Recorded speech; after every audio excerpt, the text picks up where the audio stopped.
Ngayong araw ay mag-cleaning kami ng aircon sa Maricaban, Pasay. Nakalayo na kami, saka ko lang naisip na dapat dalhin na rin namin ang aming pang-install para pagtapos ng cleaning diretso na kami sa customer na magpapa-install ng aircon. Dapat pala tinala na natin yung ano para diretso tayo, no?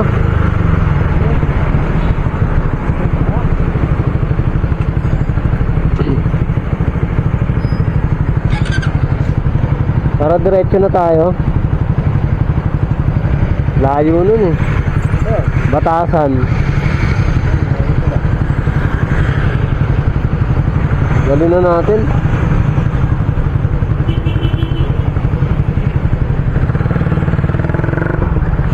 Kaya naisipan na naming bumalik para dalhin ang aming gamit pang-install at hindi na kami babalik pa para dalhin ang pang-install ng aircon dahil panigurado mahaba habang biyahe ang mangyayari. Makalipas ang mahabang biyahe, nakadating na din kami sa customer.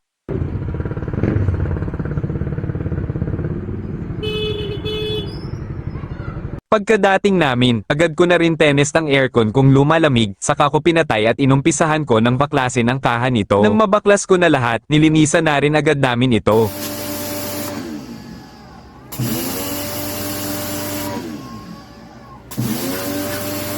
Matapos ang indoor, agad naman namin sinunod linisan ang outdoor.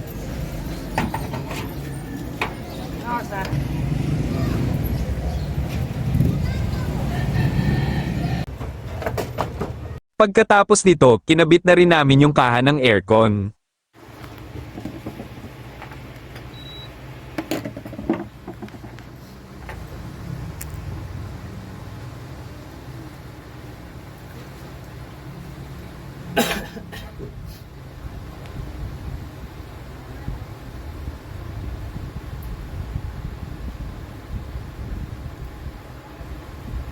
Salamat kay sir, at pinagmeryenda kami.